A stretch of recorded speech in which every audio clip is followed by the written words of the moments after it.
ಇನ್ನು ಬೆಂಗಳೂರಿನಲ್ಲಿ ಮಾಕ್ ಡ್ರಿಲ್ಗೆ ಸಕಲ ತಯಾರಿ ಆಗ್ತಾ ಇದೆ. ಯುದ್ಧ ತಾಲೀಮಿಗೆ ಗೃಹ ರಕ್ಷಕ ಇಲಾಖೆ ಸಿದ್ಧತೆ ನಡೆಸಿದೆ.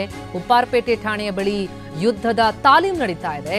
ಸೈರನ್ ಕೂಗಿಸುವ ಮೂಲಕ ಸಿಟಿ ಜನರಲ್ಲಿ ಜಾಗೃತಿಯನ್ನ ಮೂಡಿಸಲಾಗ್ತಾ ಇದೆ. ಉಪ್ಪಾರಪೇಟೆ ಠಾಣೆಯ ಆ ಬಳಿಯಲ್ಲಿ ಈಗ ಯುದ್ಧದ ತಾಲೀಮು, ಸೈರನ್ ಕೂಗಿಸುವ ಮೂಲಕ ಸಿಟಿ ಜನರಲ್ಲಿ ಈಗ ಜಾಗೃತಿಯನ್ನು ಮೂಡಿಸುವಂತಹ ಕಾರ್ಯ ನಡೆಯುತ್ತೆ. ಬೆಂಗಳೂರಿನಲ್ಲಿ ಮಾಕ್ ಡ್ರಿಲ್ಗೆ ಈಗಾಗಲೇ ಸಕಲ ತಯಾರಿ ಗಮನಿಸಿದ್ವಿ. ಜಮ್ಮುನಲ್ಲಿ ವಿದ್ಯಾರ್ಥಿಗಳಿಗೆ ಆಗ್ತಾ ಇರುವಂತಹ ಟ್ರೈನಿಂಗ್ ಅನ್ನ, ಅದರ ಜೊತೆಗೆ ನಾಳೆ ಬೆಂಗಳೂರಿನಲ್ಲಿ ಸೈರನ್ ಮೊಳಗುತ್ತೆ.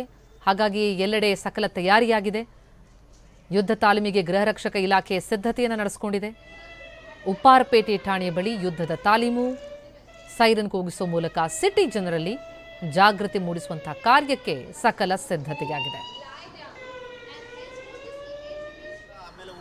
ದಾಳಿಯಿಂದ ಭಾರತ ಮತ್ತು ಪಾಕಿಸ್ತಾನದ ನಡುವೆ ಈಗ ಯುದ್ಧದ ಭೀತಿ ಕೂಡ ಹೆಚ್ಚಾಗಿದೆ. ಆ ಒಂದು ಹಿನ್ನೆಲೆಯಲ್ಲಿ ಕೇಂದ್ರ ಸರ್ಕಾರ ರಾಜ್ಯದ ದೇಶದ ಜನರನ್ನ ರಕ್ಷಣೆ ಮಾಡಲಿಕ್ಕೆ ಎಲ್ಲಾ ರೀತಿಯ ಸಿದ್ಧತೆಗಳನ್ನ ಕೂಡ ಮಾಡಿಕೊಂಡಿದ್ದಾರೆ. ಜನರನ್ನ ಜಾಗೃತಿ ಮಾಡಲಿಕ್ಕೆ ವ್ಯವಸ್ಥೆಯನ್ನು ಕೂಡ ಮಾಡಿಕೊಂಡಿದ್ದಾರೆ. ಅದಕ್ಕೆ ಪೂರಕವಾಗಿ ನಾಳೆ ಬೆಂಗಳೂರಿನ 32 ಭಾಗಗಳಲ್ಲಿ ಸಂಜೆ 4 ಗಂಟೆಗೆ ಮಾಕ್ ಡ್ರಿಲ್ ಕೂಡ ನಡೆಯುತ್ತೆ.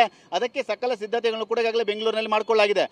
32 ಪ್ರಮುಖ ಸ್ಥಳಗಳಲ್ಲಿ ಒಂದು ಮಾಕ್ ಡ್ರಿಲ್ ಮಾಡಲಿಕ್ಕೆ, ಜನರನ್ನ ಜಾಗೃತಿಗೊಳಿಸಲಿಕ್ಕೆ ವ್ಯವಸ್ಥೆಯನ್ನು ಕೂಡ ಮಾಡಿಕೊಳ್ಳಲಾಗಿದೆ. ಅದರಲ್ಲಿ ಪ್ರಮುಖವಾಗಿ ಉಪ್ಪಾರಪೇಟೆ ಪೊಲೀಸ್ ಸ್ಟೇಷನ್, ಬೆಂಗಳೂರಿನ ಉಪ್ಪಾರಪೇಟೆ ಪೊಲೀಸ್ ಸ್ಟೇಷನ್ ನಲ್ಲಿ ಆ ಒಂದು ಸ್ಥಳದಲ್ಲೂ ಕೂಡ ಈಗಾಗಲೇ ಮಾಕ್ ಡ್ರಿಲ್ ಮಾಡಲಿಕ್ಕೆ ವ್ಯವಸ್ಥೆಯನ್ನು ಮಾಡಿಕೊಳ್ಳಲಾಗಿದೆ. ನಾನೀಗ ಉಪ್ಪಾರಪೇಟೆ ಪೊಲೀಸ್ ಸ್ಟೇಷನ್ ಮುಂಭಾಗದಲ್ಲಿದ್ದೀನಿ. ಇದೇ ಒಂದು ಸ್ಥಳದಲ್ಲಿ ನಾಳೆ ಮಾಕ್ ಡ್ರಿಲ್ ನಡೆಯುವಂತು. ಪ್ರಮುಖವಾಗಿ ಉಪ್ಪಾರಪೇಟೆ ಪೊಲೀಸ್ ಸ್ಟೇಷನ್ ಮೇಲ್ಭಾಗದಲ್ಲಿ ಒಂದು ದೊಡ್ಡ ಸೈರನ್ ಅನ್ನು ಕೂಡ ಹಾಕಲಾಗಿದೆ. ಆ ಒಂದು ಸೈರನ್ನ ಕೂಗಿಸುವ ಮೂಲಕ, ಅಲರ್ಟ್ ಮಾಡುವ ಮೂಲಕ, ಸೈರನ್ ಮಾಡಿಸುವ ಮೂಲಕ ಒಂದು ರೀತಿ ಜನರಿಗೆ ಒಂದು ಅವೇರ್ನೆಸ್ ನ ಮೂಡಲಿಕ್ಕೆ, ಮತ್ತೆ ಈ ಒಂದು ಮಾಕ್ ಡ್ರಿಲ್ ಏನಕ್ಕೆ ಮಾಡ್ತಾ ಇದೀವಿ, ಒಂದು ಸಂದೇಶವನ್ನು ರವಾನೆ ಮಾಡಲಿಕ್ಕೆ ಸಿದ್ಧತೆಗಳು ಕೂಡ ಆಗಿರುವಂತು. ಈಗಾಗಲೇ ರಾಜ್ಯ ಗೃಹ ಇಲಾಖೆ ಎಲ್ಲ ರೀತಿಯ ಸಿದ್ಧತೆಗಳನ್ನು ಕೂಡ ಮಾಡಿಕೊಳ್ಳಲಾಗಿದೆ. ನಾಳೆ ಸಂಜೆ 4 ಗಂಟೆಗೆ ಬೆಂಗಳೂರಿನ 32 ಸ್ಥಳಗಳಲ್ಲಿ ಈ ಒಂದು ಮಾಕ್ ಡ್ರಿಲ್ ಮಾಡಲಾಗುತ್ತೆ. ಪ್ರಮುಖವಾಗಿ ಯುದ್ಧದ ಭೀತಿ ಆರಂಭವಾದ ಹಿನ್ನೆಲೆಯಲ್ಲಿ ಯಾವ ರೀತಿಯಾಗಿ ಜನರಿಗೆ ನಾವು ರಕ್ಷಣೆಯನ್ನು ಕೊಡಬೇಕು, ಮತ್ತೆ ಜನರಿಗೆ ಪ್ರಮುಖವಾಗಿ ಜಾಗೃತಿಯನ್ನು ಮೂಡಿಸಬೇಕು, ಅವರನ್ನ ರಕ್ಷಣೆ ಮಾಡಬೇಕು ಅನ್ನೋ ನಿಟ್ಟಿನಲ್ಲಿ ಒಂದು ಸಿದ್ಧತೆಯನ್ನು ಕೇಂದ್ರ ಸರ್ಕಾರ ಕೂಡ ಮಾಡಿಕೊಳ್ಳಲಾಗ್ತಿದೆ. ಪ್ರಮುಖವಾಗಿ ಯಾವುದೇ ಕ್ಷಣದಲ್ಲಿ ಬೇಕಾದರೂ ಕೂಡ ಯುದ್ಧ ಆರಂಭವಾಗಬಹುದು, ವೈಮಾನಿಕ ದಾಳಿಗಳಾಗಬಹುದು. ಈ ಒಂದು ನಿಟ್ಟಿನಲ್ಲಿ ಜನರನ್ನು ಯಾವ ರೀತಿ ರಕ್ಷಣೆ ಮಾಡ್ಕೊಳ್ಬೇಕಾಗುತ್ತೆ, ರಾಜ್ಯದಲ್ಲಿರುವಂತಹ ಅಪಾರ ಆಸ್ತಿ ಪಾಸ್ತಿಯನ್ನು ಹೇಗೆ ರಕ್ಷಣೆ ಮಾಡ್ಕೊಳ್ಬೇಕು, ಇವೆಲ್ಲ ನಿಟ್ಟಿನಲ್ಲೂ ಕೂಡ ನಾಳೆ ನಡೆಯುವಂತಹ ಮಾಕ್ ಡ್ರಿಲ್ ಅಲ್ಲಿ ಎಲ್ಲ ರೀತಿಯ ಒಂದು ಮಾಹಿತಿಯನ್ನು ಕೂಡ ನೀಡ್ತಾರೆ. ಮತ್ತೆ ಪ್ರಮುಖವಾಗಿ ಪೊಲೀಸ್ ಇಲಾಖೆ ಆಗ್ಬೋದು, ಟ್ರಾಫಿಕ್ ಪೊಲೀಸ್ ಆಗ್ಬೋದು, ಮತ್ತೆ SDRF, NDRF, ಗೃಹ ಇಲಾಖೆ, ಮೀಸಲು ಪಡೆ ಇವರೆಲ್ಲರಿಗೂ ಕೂಡ ಮಾಹಿತಿಯನ್ನು ರವಾನೆ ಮಾಡ್ತಾರೆ, ಸಂದೇಶವನ್ನು ಕೊಡ್ತಾರೆ. ಈ ಒಂದು ಘಟನೆಗಳು ಯಾವ ಕ್ಷಣದಲ್ಲಿ ಬೇಕಾದರೂ ಆಗ್ಬೋದು. ಆ ಒಂದು ಸಂದರ್ಭದಲ್ಲಿ ಸಾರ್ವಜನಿಕರನ್ನ ಯಾವ ರೀತಿ ನಾವು ರಕ್ಷಣೆ ಮಾಡ್ಕೊಳ್ಬೇಕಾಗುತ್ತೆ, ಸಾರ್ವಜನಿಕ ಆಸ್ತಿ ಪಾಸ್ತಿಯನ್ನು ಯಾವ ರೀತಿ ರಕ್ಷಣೆ ಮಾಡ್ಕೊಳ್ಬೇಕಾಗುತ್ತೆ ಅನ್ನೋ ನಿಟ್ಟಿನಲ್ಲಿ ಒಂದು ಜನರಿಗೆ ಅವೇರ್ನೆಸ್ ನ ಮೂಡಿಸಲಿಕ್ಕೆ ಈ ಒಂದು ನಾಳೆ ಮಾಕ್ ಡ್ರಿಲ್ ಕೂಡ ಮಾಡಲಾಗುತ್ತೆ. ಪ್ರಮುಖವಾಗಿ ಬೆಂಗಳೂರಿನ 32 ಕಡೆಯಲ್ಲಿ ಈ ಒಂದು ಮಾಕ್ ಡ್ರಿಲ್ ಕೂಡ ನಡೆಯುತ್ತೆ. ಯಾಕೆಂದ್ರೆ ವಿಧಾನಸೌಧ ಇದೆ, ವಿಧಾನಸೌಧ, ಇಸ್ರೋ ಆಗ್ಬೋದು, ಹೈಕೋರ್ಟ್, ಈ ರೀತಿಯಾದ ಸ್ಥಳಗಳಲ್ಲಿ, ಪ್ರಮುಖ ಸ್ಥಳಗಳಲ್ಲಿ ಈ ಒಂದು ಮಾಕ್ ಡ್ರಿಲ್ ಮಾಡ್ತಾರೆ. ಯಾಕೆಂದ್ರೆ ಜನರಿಗೆ ಅವೇರ್ನೆಸ್ ನ ಮೂಡಿಸಬೇಕಾಗುತ್ತೆ. ಯುದ್ಧ ಅಂದ್ರೆ ಯಾವ ಕ್ಷಣದಲ್ಲಿ ಬೇಕಾದ್ರೂ ಯುದ್ಧ ಆದಾಗ ನಾವು ಯಾವ ರೀತಿಯಾಗಿ ಅಲರ್ಟ್ ಆಗಬೇಕಾಗುತ್ತೆ, ನಾವು ರಕ್ಷಣೆ ಹೇಗೆ ಮಾಡ್ಕೊಳ್ಬೇಕು, ಸಾರ್ವಜನಿಕರ ರಕ್ಷಣೆ ಹೇಗೆ ಮಾಡಬೇಕು ಅಂದ್ರೆ ಇಲಾಖೆಯವರು ಅವೆಲ್ಲವನ್ನು ಕೂಡ ನಾಳೆ ಮಾಹಿತಿಯನ್ನು ನೀಡಲಾಗುತ್ತೆ. ಈ ಒಂದು ನಿಟ್ಟಿನಲ್ಲಿ ನಾಳೆ ಮಾಕ್ ಡ್ರಿಲ್ಗೆ ಸಕಲ ಸಿದ್ಧತೆಗಳು ಕೂಡ ಆಗಿದೆ. ಯಾಕೆಂದ್ರೆ ಈಗಾಗಲೇ ಪಾಕಿಸ್ತಾನ ಮತ್ತೆ ಭಾರತದ ನಡುವೆ ಒಂದು ಸಂಬಂಧ ಸರಿಯಾಗಿಲ್ಲ, ಯುದ್ಧದ ಭೀತಿ ಕೂಡ ಆರಂಭವಾಗಿದೆ. ಈ ಒಂದು ನಿಟ್ಟಿನಲ್ಲಿ ದೇಶದ ಜನರನ್ನ ರಕ್ಷಣೆ ಮಾಡಬೇಕಾಗಿದೆ.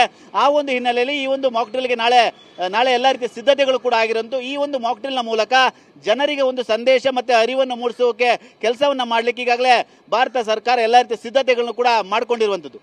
ಕ್ಯಾಮರಾಮನ್ ಸೈಯದ್ ಜೊತೆ ಸುನಿಲ್, TV9 ಬೆಂಗಳೂರು.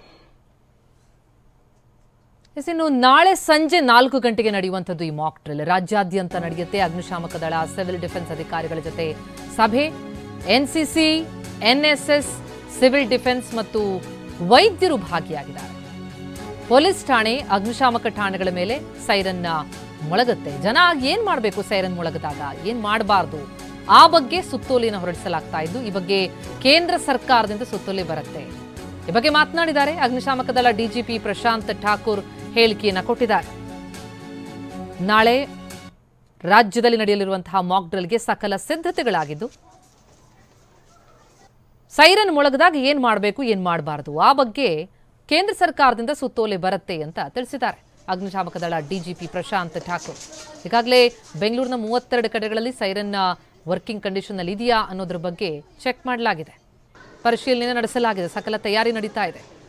ಮತ್ತೊಂದೆಡೆ ಮೊದಲ ವಿಭಾಗದಲ್ಲಿ ಈಗಾಗಲೇ ಮಾಕ್ ಡ್ರಿಲ್ ನಡೆದಿರೋದನ್ನು ಗಮನಿಸ್ತಾ ಇದ್ದೀವಿ. ಸಿವಿಲ್ ಡಿಫೆನ್ಸ್ ಇಲಾಖೆಗೆ ಆಕ್ಟಿವೇಟ್ ಮಾಡಬೇಕಾದ್ರೆ ತಮ್ಮೆಲ್ಲರಿಗೂ ಬ್ಯಾಕ್ಗ್ರೌಂಡ್ ಗೊತ್ತಿದೆ.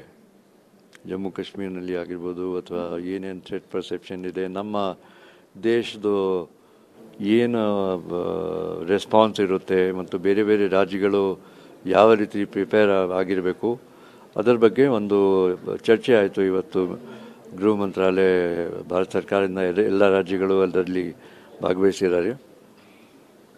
ನಾಳೆ 4 ಗಂಟೆಯಿಂದ ನಾವು ಮಾಕ್ ಡ್ರಿಲ್ ಶುರು ಮಾಡ್ತೀವಿ. ಅದರಲ್ಲಿ ಎಲ್ಲ ಎಮರ್ಜೆನ್ಸಿ ರೆಸ್ಪಾನ್ಸ್ ಮತ್ತು ಸಿವಿಲ್ ಡಿಫೆನ್ಸ್ ಆಗಲಿ, ಮೆಡಿಕಲ್ ಆಗಲಿ, ಡಿಫೆನ್ಸ್ ಆಗಲಿ, ಪೊಲೀಸ್ ಆಗಲಿ, ಯಾವ ರೀತಿ ನಾವು ಒಂದು ಕೋಆರ್ಡಿನೇಷನ್ ಮಾಡಿಕೊಂಡು ಪಬ್ಲಿಕ್ಗೆ ಇನ್ವಾಲ್ವ್ ಮಾಡಿಕೊಂಡು how to do the damage control, that is the main